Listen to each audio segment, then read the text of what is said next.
Before anybody crucifies me for making a video on a topic we've already discussed, I'll say this, the video in which we discussed this topic only highlighted this topic for like a minute.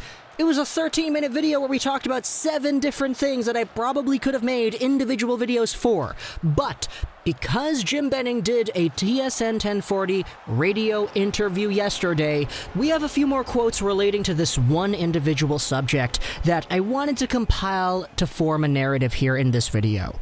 Now I will say, because Benning was on TSN 1040 yesterday on Donnie and the Moj, there were a lot of quotes, and in fact, if I wanted to, I could make an entirely new 13-minute news package of everything, but because I understand that that kind of material can get stale, and because I understand that some of these topics want to be explored a little bit more than others by the media, the radio host, by you, and me as well, we're making a video today about the idea of trading Sutter, Eriksson, and Virtanen. Now, they're in different situations, I get that, but today we're talking about a few different things from both the Sportsnet interview that Benning was a part of a few days ago, as well as the TSN interview yesterday. So, let's go over what exactly happened in regards to Sutter, Eriksson, and Virtanen on Donnie and the Moj yesterday. The link is in the description to this tweet. This is a link to the full audio. So if you missed out TSN 1040 segment with Jim Benning on air, then feel free to click the link in the description below, check it out, and listen for yourself. So,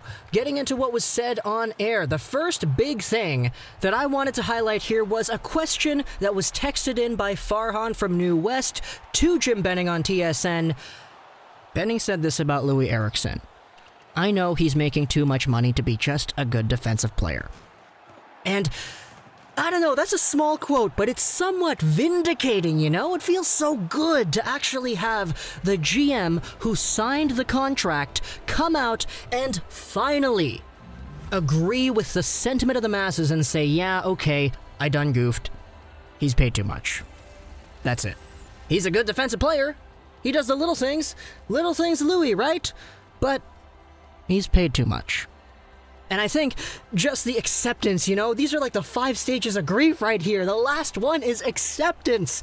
We know that he has been overpaid the past few years, but year after year, it's just been, okay, yeah, he does a lot of little things right. He wins board battles. He has a veteran presence. He is a good leadership personality for our young guys. But finally, it's so oddly vindicating to finally hear Jim Benning come out and say, yes, he indeed is overpaid.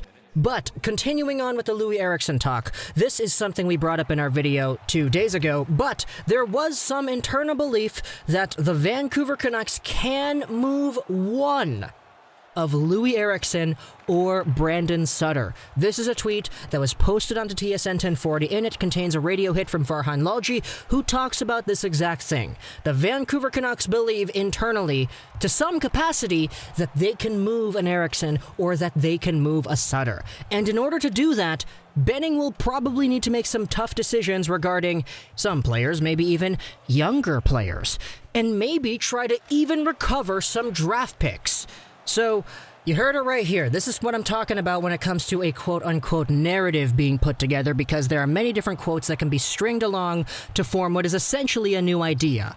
Will we see a Vancouver Canucks trade with prospects in the future that will be used to move out money, to move out a Sutter or an Eriksson, that will allow the team to re-sign the guys like Toffoli, Markstrom, Tanev, Stecher, Gaudette, MacEwen, etc.?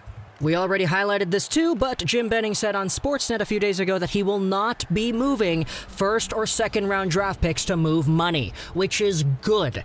I like hearing that he wants to stock up on more draft picks, and I get that the market sentiment of this team is that, okay, we know this team wants to be competitive again next year. We want to make the playoffs. We want to consistently make the playoffs. And being a team that has high draft picks isn't really a team that's supposed to make the playoffs year after year, now isn't it? But the fact is, picks are picks, and picks turn into prospects that will eventually turn into depth pieces that may even turn into stars in your hockey team. And the Vancouver Canucks don't have their first this year, they don't have their second this year, and sure, the return for one of them, the JT Miller trade, has been a very, very good win. But the other one, Tyler Toffoli, we don't even know if he's going to come back. We've talked about Toffoli a ton, but it has indeed been discussed in the media as well. We still don't know if he's going to come back. He may go back to California, that was reported somewhere, but who knows? But when it comes to younger players and moving them out along with a Sutter or an Eriksson to free up money, the one that many Canucks fans have been talking about has been Jake Virtanen. This is what Jim Benning said about Virtanen a few days ago, about his performance in the playoffs. I thought Virtanen worked and competed hard in the playoffs. He scored that big goal in Game 6, but to be perfectly honest with you though, I was expecting more from him in the playoffs. And when it comes to Virtanen specifically, Benning talked about Tuch as a comparable. As we saw against Vegas, Alex Tuch, I guess he's a year older than Jake, well actually no, he's a few weeks older, but he had an impact on the series because of his speed and his size. That was a few days ago on Sportsnet, talking about how Alex Tuch, a guy who's speedy, who's quick, who's got a great shot, these are all the things that we thought that Jake Virtanen would bring to the Vancouver Canucks, because in his junior days, Jake Virtanen was really similar to Alex Tuch, but he could also hit people a lot too, which added a different amount of value to his game overall. But it's the same argument over and over that we're talking about with the Vancouver Canucks, that the way we saw Virtanen play in junior is not the way we're seeing Virtanen play now. And if Benning is going as far on the radio to talk about how Virtanen legitimately has the same skill set as a guy who paralyzed the Vancouver Canucks in a few games in these playoffs, then I don't know what else there is to say. There's a reason why people are talking about Virtanen as a potential trade piece when it comes to moving out money. However, these quotes that we talked about from Brendan Batchelor, this was on the Sportsnet interview a few days ago. The interview yesterday on TSN had a few other quotes. I think Virtanen has the ability and the skill to bring more to our group. Again, he brings up Alex Tuch and how Alex Tuch was a good player for Vegas against Vancouver. Here's an exact quote of Benning on Jake Virtanen. We have tried to be patient with his development. In that series, Alex Tuch make a difference. For us, we look at Jake as our Alex Tuch. The question was asked, can he bring more? And he said that he has the ability and the skill to bring more. Now, this thread here on TSN 1040's Twitter account has a lot of other quotes from Jim Benning on other stuff. Tanev, Ferland, re-signing Markstrom, all that, so you can go ahead and read this as well on Twitter. But just on the Virtanen side of things, Benning did also say that it's not like I'm disappointed in Jake Virtanen. It's just he feels that there is so much more to bring with his game. Which is why there's so much confusion amongst the fan base as to what this is actually hinting towards. Are we going to see a Jake Virtanen in the lineup next year? Because the way Jim Benning is talking about him, you don't really see GMs frequently look down upon players they have. It's really uncommon. Normally, there's the good old, okay, we have this guy, we know there are improvements to be made, and that's it. But Virtanen is literally being compared to a guy that was drafted like 20 picks after him in the same draft, and that was really good against Vancouver. And Benning is saying, yeah, you know, we think Jake should be able to be like this guy because they have similar skills, but we wanted to see more out of Jake. So, it's weird, you know? Like, that's kind of where this confusion sets in. And to be honest, I kind of like it. I like seeing Jim Benning with these quotes talking about, yeah, I know, Eriksson is overpaid. Talking about, yeah, I know, Virtanen had a great Game 6, but we expected more out of him. I love the bluntness coming out of Jim Benning. It's uncommon, but it's very interesting to hear. But now it fuels into this narrative that talks about the Vancouver Canucks potentially trading young players and moving out Eriksson or Sutter to free up money. Also, maybe even trying to get draft picks back in return.